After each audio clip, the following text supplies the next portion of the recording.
시청자 여러분 안녕하십니까. 조선일보 논설위원 이동훈입니다. 하나의 변호사 사무실에서 2명의 대통령이 나왔습니다. 우리나라에서 유일무이합니다. 법무법인 부산 얘기입니다. 대통령을 2명 배출한 로펌입니다. 노무현 전 대통령과 문재인 대통령이 법무법인 부산 출신입니다. 부산의 전신은 변호사 노무현 문재인 법률사무소입니다. 노무현 전 대통령이 부산 서구 부민동에 만들었고 후에 문 대통령이 합류했습니다. 지금은 노 전 대통령의 조카 사위 정재성 변호사가 대표 변호사를 맡고 있습니다. 부민동에 있다가 지금은 연제구로 옮겼습니다.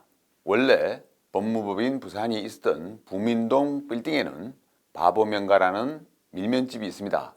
노무현 대통령의 별명을 딴 식당이라고 합니다.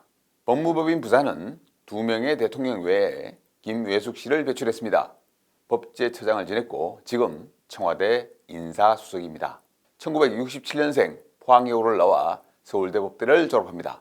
1992년 사법연수원을 수료합니다. 그해 김외숙은 부민동 문재인 노무현 변호사 사무실을 찾아갑니다.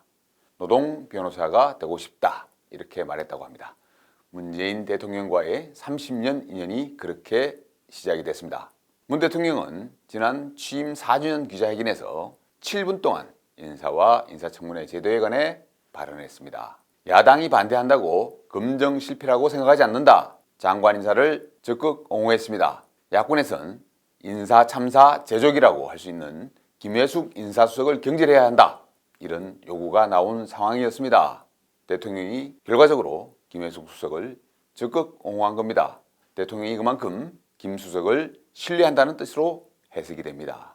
김외숙이 끝이 아닙니다. 법무법인 부산은 문재인 정부 인재의 산실입니다.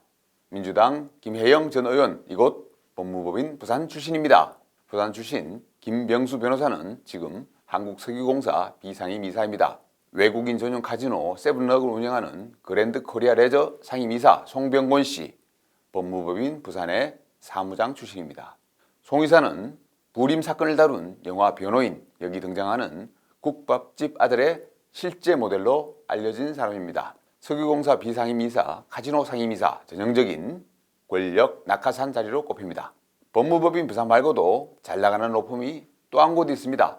해마루입니다. 서울 서초동에 있는 로펌입니다. 천정배 전 법무부 장관과 임종인 전 의원이 설립한 로펌입니다. 노무현 전 대통령은 이 로펌에도 5년간 몸담았습니다.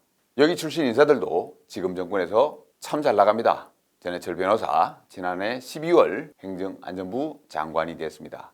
김진국 변호사는 지난 3월 민정수석이 됐습니다. 김미경 변호사라는 사람도 있습니다. 조국 전 법무부 장관 밑에서 정책보좌관을 했습니다. 지금은 김외숙 인사수석 밑에서 균형 인사비서관으로 일하고 있습니다. 공공기관이 빠질 수 없습니다. 지기룡 변호사는 한국환경정책평가연구원 비상임 감사입니다. 서진권 변호사 한국문화예술교육진흥원 비상임 감사입니다. 최윤수 변호사는 MBC 대주주인 방송문화진흥회 박문진 이사입니다. 이 정권에서 정말 잘 나가는 로펌 같습니다. 야권에선 부산과 해마루 출신의 공직 진출이 과도하다는 비판이 나옵니다. 현재 부산과 해마루 소속 변호사는 각각 6명, 24명입니다. 변호사 숫자로만 보면 중소규모의 법무법인인데 현 정부 다양한 분야로 진출해 있습니다. 그런 비판 받을 만한 것 같습니다. 부산과 해마루가 잘 나가는 이유, 문 대통령 인사 스타일에서 찾아야 할 것 같습니다. 문 대통령은 함께 일한 인연, 가치의 공유 이 두 가지를 인사 때 매우 중시한다고 합니다. 문 대통령은 취임사에서 이렇게 말했습니다. 전국적으로 고르게 인사를 등용하겠습니다. 능력과 적재적소를 인사의 대원칙으로 삼겠습니다. 저에 대한 지지 여부와 상관없이 유능한 인재를 삼고초려해서 이를 맡기겠습니다. 그러나 문 대통령이 취임 후 보여준 인사는 그렇지 못했습니다. 능력과 탕평보다는 인연과 가치를 늘 중시했습니다. 문재인 대통령이 이 정권 들어 각종 자리에 기용한 사람들은 대략 세 부류인 것 같습니다. 부산에서 인연을 맺은 사람들, 노무현 청와대 사람들, 그리고 민주당 사람들입니다. 인재풀을 넓혀야 하는데 그렇지 못했습니다. 고위직 인사가 이루어지면 아버지가 누군지, 과거에 누구와 근무했는지 이런 인맥부터 먼저 따지는 시족사회로 회귀한 것 같다. 이런 농담 아닌 농담도 합니다. 인연, 가치 중요합니다. 하지만 그것에 인사가 매몰되면 이게 농단입니다. 문재인 인사는 과도한 선을 넘어서고 있습니다. 대통령의 속 좁은 인사가 문재인 대통령의 성격 때문이다, 이런 말도 나옵니다. 대통령이 본래 좀 소극적이고 사람 만나는 것을 좋아하지 않아서 그렇다는 겁니다. 이런 인사를 자꾸 하니까 국회 청문회는 늘 시끄럽습니다. 대통령이 야당 동의 없이 임명을 강행하는 장관급 인사가 곧 30명을 넘길 것으로 보입니다. 인사청문회 제도는 김대중 대통령 때 도입됐습니다. 이후 대통령이 국회 반대에도 임명을 강행한 경우를 보겠습니다. 노무현 정부 3명, 이명박 정부 17명, 박근혜 정부 10명입니다. 모두 합쳐서 30명. 그런데 문재인 정부에서 역대 정부 전부 합친 기록을 넘기게 되는 겁니다. 국회 청문회를 사실상 무용지물로 만들어버린 겁니다.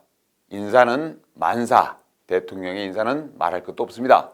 대한민국 대통령이 직간접적으로 인사권을 행사할 수 있는 자리는 대략 9,000개 안팎이라고 합니다. 국가 경영이 거기서 시작됩니다.